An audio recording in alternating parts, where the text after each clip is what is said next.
Thank you very much for joining our webinar today. My name is Nicolas Pocard. I'm the Vice President of Marketing for Ballard Power Systems. And so today we have gathered a panel of experts to talk about the ongoing Lono funding request.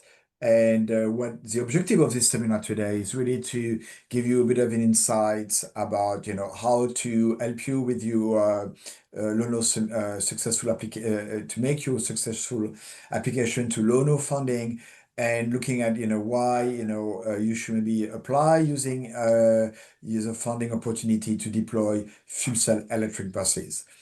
We believe that this year is really a bit of a special year. This is the first time that the Lono is out with a new administration, with a new FTA. And we believe that there might be also an opportunity for fuel cell electric bus on hydrogen. As you know, battery maybe do not have being the favorite of the new administration. And I think hydrogen, by tapping on the existing natural resources in the US, or maybe on a bit more on blue hydrogen in some parts of the country, as well as also our positioning fuel cell electric bus as the continuation and improvement of CNG buses, tapping on that expertise. So I think those technology might be a little bit more, I will say, favored by the administration this year. We don't know. However, what we want to do today is to provide a bit of insight of why hydrogen, why now, what does it make sense? And then after we'll have our expert panels. We'll provide you insight from the operator's perspective. We have Joe Callaway from the AC Transit and Cyril Aguirre from Samoan Transit. Samoa Kim Transit. They're going to provide you the voice, why have they chosen fuel cell electric buses, why it makes sense for them, what is the experience. And Sydney Kruger from KTC is going to help by providing you some tips about how to file an application which could lead to success for you. So we're going to try to do the webinar within an hour and keep some time for questions. So if you do have question as we are moving along, the question will be at the end of the session. Please use the Q&A session button down there on your screen to ask any question you might have. Okay, so let's dive in and let's look about why we want to talk about fuel cell electric buses today and why it might make sense for a Lono application. So next slide. So at Ballard, we have been doing a fuel cell for quite a while, for 40 years now. That's the only thing we do. We make fuel cell engine, and the fuel cell engine goes into the fuel cell bus, and we are working in North America with New Flyer. We work with we have working with over like 15 OEMs which have integrated our fuel cell engine into different transit buses in Europe, in North America, and in Asia. As you can see, the majority of Ballard work is on heavy-duty mobility, so technology has been developed in order to meet the requirement of vehicles which are operating a lot, many hours per day, and nothing like a transit bus, or sometime in operation for 5 in the morning to past midnight, very long hours, multiple shifts, and very stringent requirement in terms of operation. So we have developed our first fuel cell buses about quite a while ago, and we have evolved the technology over time. Next slide. So why a fuel cell bus in 2025? So first of all, it's zero emission, not only in terms of carbon emission, but also no NOx and no SOx. That's very important. That's a lot of the work that's been done is to really reduce the air pollutant in cities. So especially people who live in area near highways or depot will have a better air quality. And because the fuel cell bus can also provide not only electricity, but provide a bit of a heat to support the HVAC system. It doesn't require to have an additional diesel heater in a cold weather in some part of the US where you have cold winters. You will pretty need a diesel heater if you have an electric bus, not with a fuel cell. So it's zero emission every day. It's a direct replacement of a diesel bus in terms of range, in terms of operation. It can replace in your operation a diesel bus. Operational simplicity in the mean that it doesn't require to fundamentally change the way you operate your transit operation, the bus coming to the depot, being refueled, and then going to park overnight. You're going to do the same thing with a hydrogen bus like you do with a CNG bus or with a diesel bus. So you really simplify your operation. And in the morning, any bus can go on any route, so you don't have to think about which bus on which route. Hydrogen infrastructure provider, and we're going to see that in the presentation later.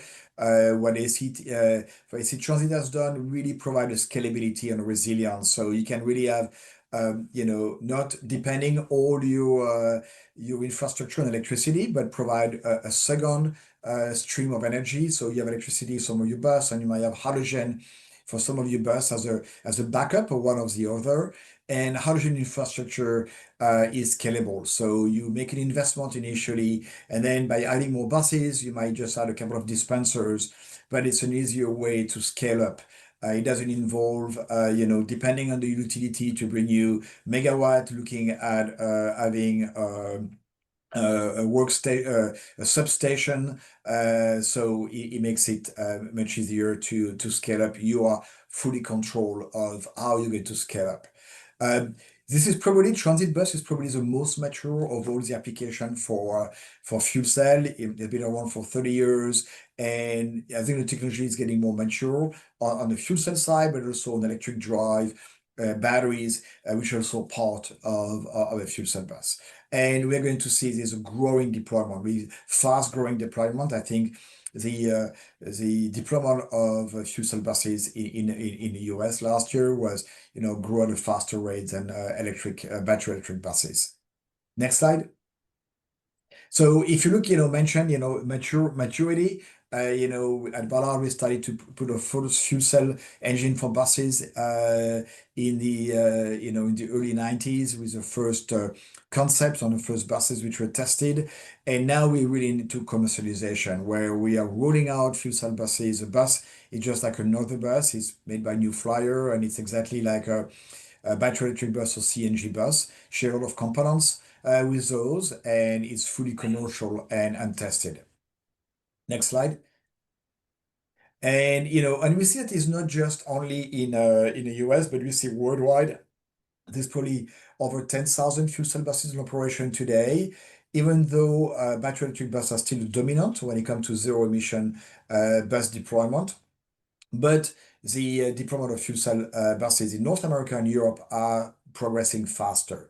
We really see cities, and as an example, below, in Germany, in Italy, or in the US, cities which are scaling up, really passing over 100 fuel cell buses in operation, and really delivering on the value proposition, why fuel cell makes sense in the fast, longer range, one-on-one replacement, fast refueling. And now this is really proven on-site operation. And we're going to hear that from the operators we have with us this morning. Next slide.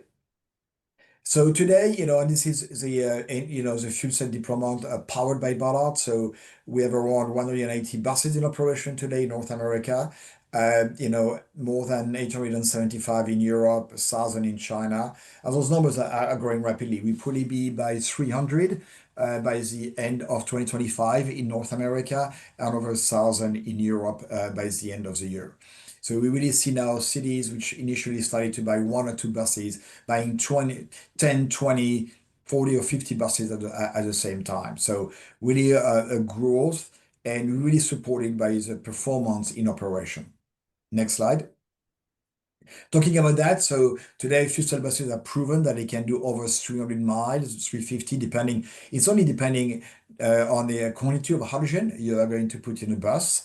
The fuel consumption is getting lower and lower. A couple of years ago, we were around 10 kilograms for every 100 kilometer. Now we are less than 8 kilograms for 100 kilometers. From the test been shown lately is more around 7. So really improving the performance, better integration in a vehicle. As I mentioned, we can recover part of the heat from the fuel cell, connect that with the HVAC, what New Flyer has done, and basically It means that you are not going to take the electricity to keep the heat into your or cool down your bus in summer, but recover some of the heat of the fuel cell, so improves the fuel efficiency.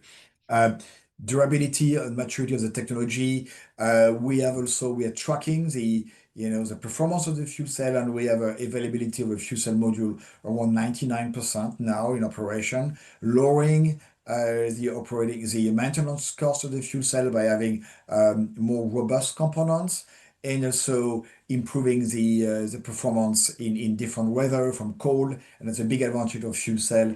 You are not going to have any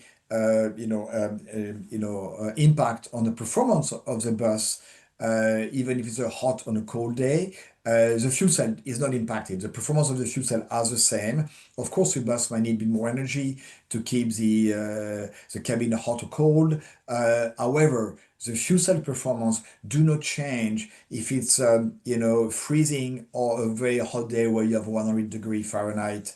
It will not change the performance of the fuel cell. So that's very important for the consistency of your operation. Next slide.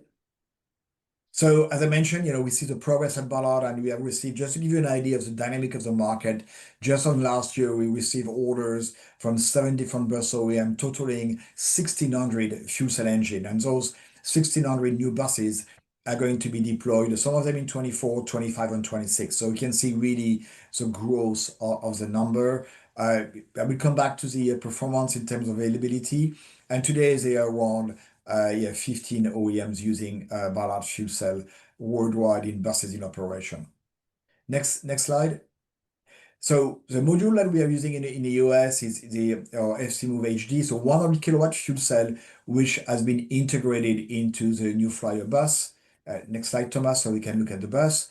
Yeah, so this is the bus. This is the Excelsior Charge FC, which comes in two versions, 40-foot and 60-foot articulated. So this bus is probably 150 of them now in operation in the US, in different parts of the US, from the East Coast, from Philadelphia all the way to the Californian coast. So in operating in the Midwest in very cold weather, operating in